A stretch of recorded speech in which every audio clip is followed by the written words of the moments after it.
Баяғыда бір ауылда Измайыл деген бай болыпты. Өзі сараң, шық бермес шығай бай болыпты. Бір күні ауылдас Исмайыл байды тойға шақырады.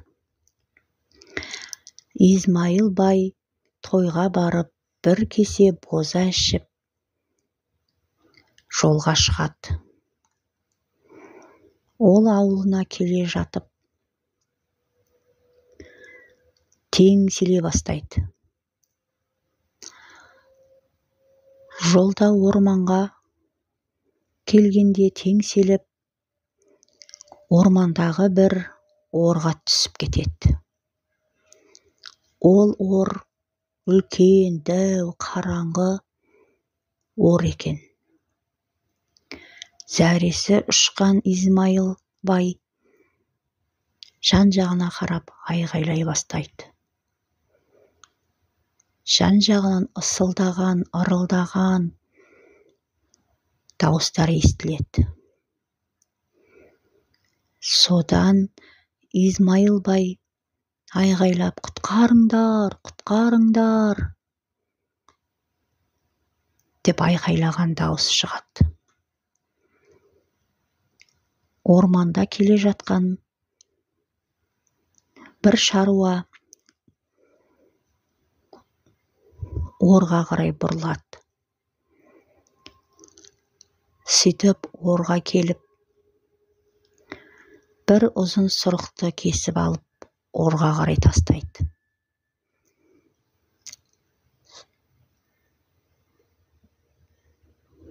Орда біреу тартып, атып шығады. Қараса түлкі екен. Құйрығын бұлтаңдатып, орманға қарай кіріп кетеді. Содан енді тұра бергенде, тағы да құтқарыңдар, құтқарыңдар. Мен Измайыл баймын, көрші ауылданмын.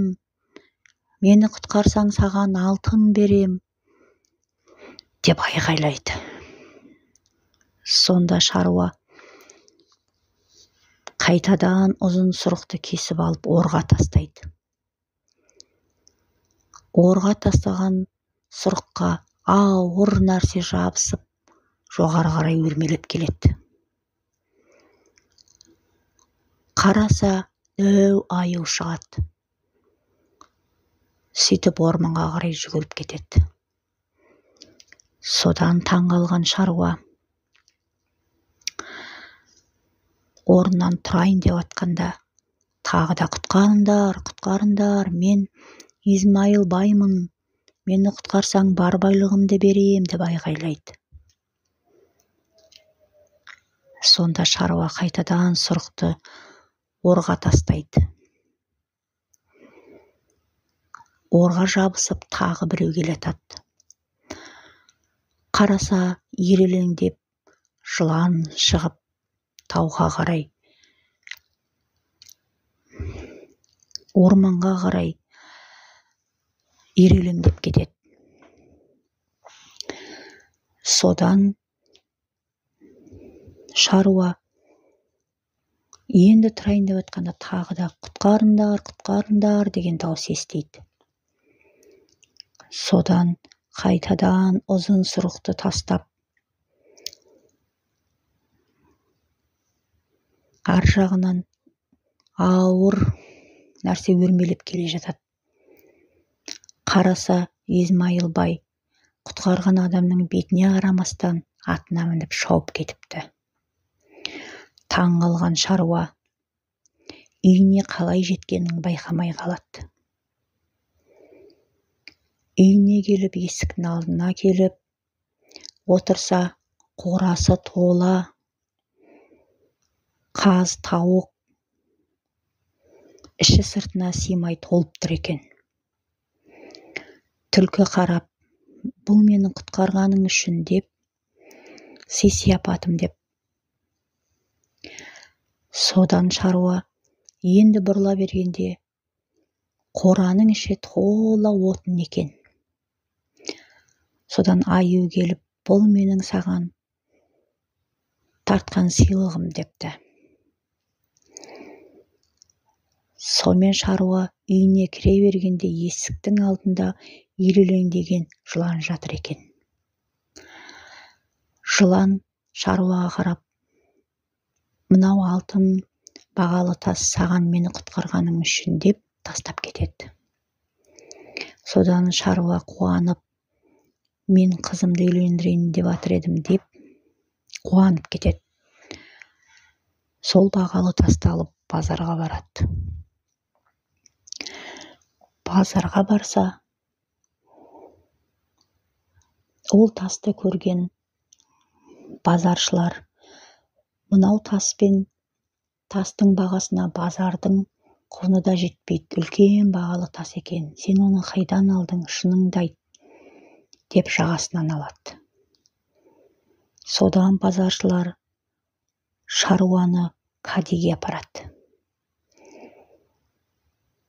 Халықтары жиналып, кәдидің алдына апарып, кәди шаруаға сен қайдан алдың бұл асыл тасты деп сұрайды. Бұл асыл тасты мен ешкімнен ұрлап алған жоқпын. Мен бір орманда келе жатып, орға түсіп кеткен аюды, түлкіні, жыланды құтқардым. Оның ішінде Измайыл бай болған. Сенбесеңіздер, Измайыл байды шақырып сұраңыздар депті. Содан халық жиналып, Измайыл байды шақырады. Измайыл бай келіп, кәди сұрайды, сен мына шаруаны танисың ба, сені құтқарыпты. Орға түсіп кеткен жеріңнен жылан, аю, түлкі болыпты деп сұрайды. Сонда Измайыл бай беті бүлк етпестен, жоқ, мен бұл шаруаны танымаймын, көрген емеспін, өтірік айтады деп жауап беріпті. Содан кәди шаруаға өлім жазасын беріпті. Бір кезде боран, жел тұрып кетеді. Базаршылар жиналған қауым бәрі қараса, аю, түлкі, жылан ирелеңдеп келе жатады. Ол жыртқыштар келіп, мынау Измайыл бай өтірік айтады. Біз орманда орға түсіп кеткенде бізді осы шаруа құтқарды. Шыныңды айт, Измайыл бай, сен деген уәде бердің, байлығымды берем деп шаруаға уәде бердің. Біз ешқандай уәде берген жоқ едік. Шыныңды айт деп үшеуі Измайыл байға жақындағанда, Измайыл бай шалқасынан құлап, я, осы мені құтқарған, осы шаруа мені құтқарған деп мойындапты.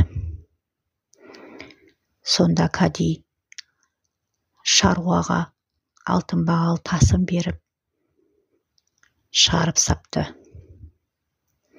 Содан жиналған қауым, мынау біздің Измайыл байдан гөрі, мынау жыртқыш жаңдардың ар ұяты әлде қайда күшті екен деп. Сонымен осы ертегі аяқталды. Қош сау болыңдар балалар.